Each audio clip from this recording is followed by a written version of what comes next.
And welcome back to The Verdict. I'm Paula Todd. Are we becoming a nation of bigots? Recently, there have been incidents right across the country that would seem to suggest we are not quite as tolerant as we like to think we are. As visible and religious minorities once again hear those disturbing words, if you don't like it, go home. So, with their reaction in Ottawa, Ahmed Hussen, he's with the Canadian Somali Congress. And right here in studio, I'm joined by teacher Asma Beg and lawyer Mohammed Doli. Welcome to all of you. I think I'm going to go right back to Ahmed Hussen. We've been talking a lot here about Islam, about some of the traditional garb that Muslim women have been wearing. What's your reaction when you hear how heated this debate is? Well, Paula, thank you for having me today. The first thing I want to take a note of is, it was interesting when Ezra disagreed with Shahina. The first thing he said was, you know, don't bring Pakistan to Canada, and which seemed to me that he was suggesting that there was something lacking in her Canadianness. And my observation suggested to me that the way he should have dealt with her, even if he disagreed with her, was to deal with her as an equal Canadian. And I think that's one of the things that immigrants feel, that we feel that we haven't crossed the hurdle of being fully integrated and becoming mainstream. And these sorts of debates indicate how the debate is so ill-informed and misinformed. And I think the biggest issue here that we should tackle is education about what it truly means to adapt or integrate. And I think that most immigrants at the core come to this country for its opportunities, but they also, I don't think, from my canvassing of my own community, most immigrants don't want to come here and, you know, use the culture card to say, you know, we want a wholesale change of our laws and our traditions. I think most immigrants do want to adapt and integrate fully. I've never but we also want to, but we also, you know, feel that there has to be some sort of accommodation. That in itself is a very truly Canadian attribute, because we've accommodated people over the decades. So why should this be any different? You know, that's so interesting. I've never heard that before, the culture card, Ahmed. But I wonder if I'm just going to switch the camera right over here to Asma Beg. I'm sure she knows it's coming. Most Canadians, most newcomers have accommodated. You and I look different. Yes. You look different than I do, and you've brought with you a tradition from your country. Yes. How come? Well, what is the meaning of integration? Let's just explain that. It is living in harmony in society, right? And I feel personally, as a Muslim woman, the niqab defines my identity as a Muslim woman. And in all other ways, as a Canadian-born Muslim, I am fully integrating. I've studied here. I teach at the private school. I go to the local supermarket.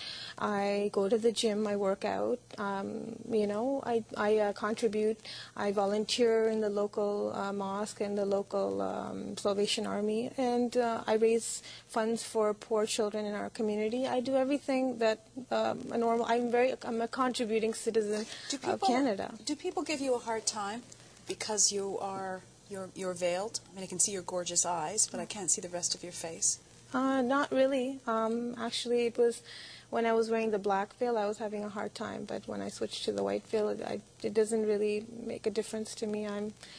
People are pretty okay with it. They don't give me a hard time. And when you hear, I mean, we have a survey right now, and we have in Quebec, and it's coming up right now, because let's face it, people are asking. There's a commission going around asking people how you feel. But when you hear people say, you're in Canada now, take that off. I want to see your face. I only feel comfortable if you look like me. What's your response to that? Well, my question is that how does a piece of cloth make a difference to you? How does it cause an hindrance, or how does it interfere with your ability to interact with me? You know, I can speak as effectively as I can with it or without. It doesn't make a difference. Mohammed, I'm sure you've thought about it. I know you're a lawyer. You understand the technical and the practical definition of reasonable accommodation. Is this challenging a Canadian tradition? Is this undermining our society? Absolutely not.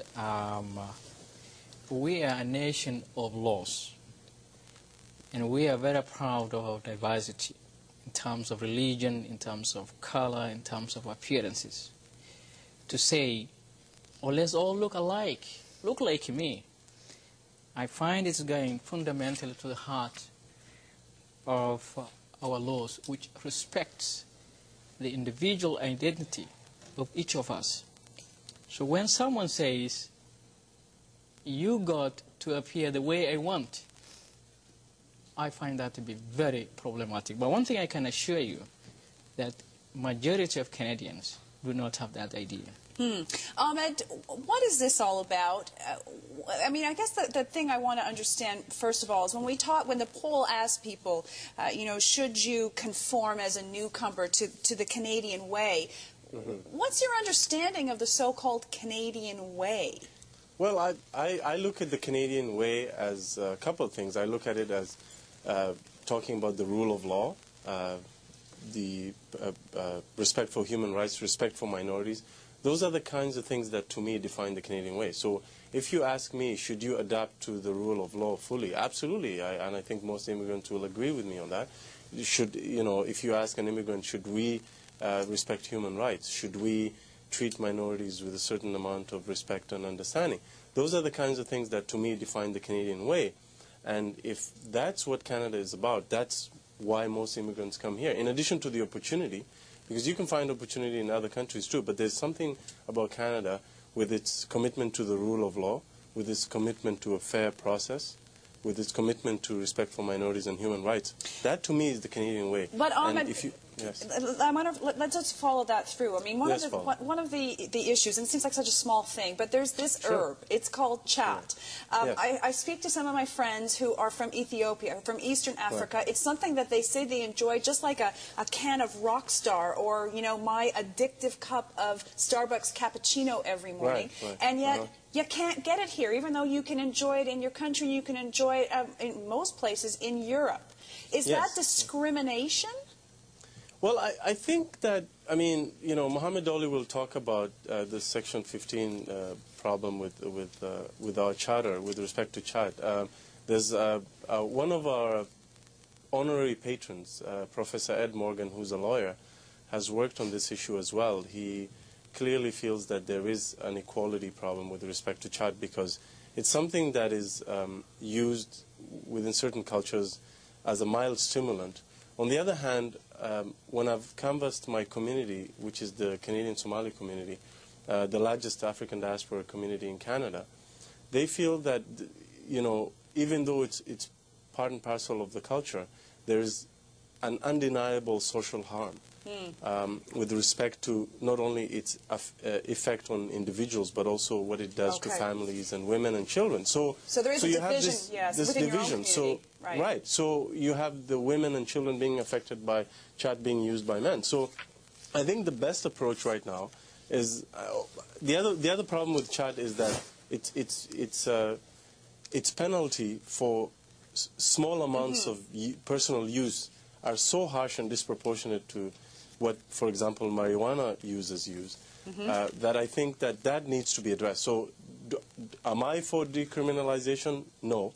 But I also think that the penalties should be addressed. I think that big-time importers should still be penalized the way they are. All right. But I don't think that a small amount of personal use should mean that you get a criminal record. What I think should happen is they should divert those kinds of cases the way they do with small amounts of marijuana. All right, that's so that the person that the person can do community service and then have the Crown remove the charge, right? I mean, that's one way of dealing with it. We're going to leave it there, and that's a very comprehensive answer. We thank you so much for that, and we thank all of you for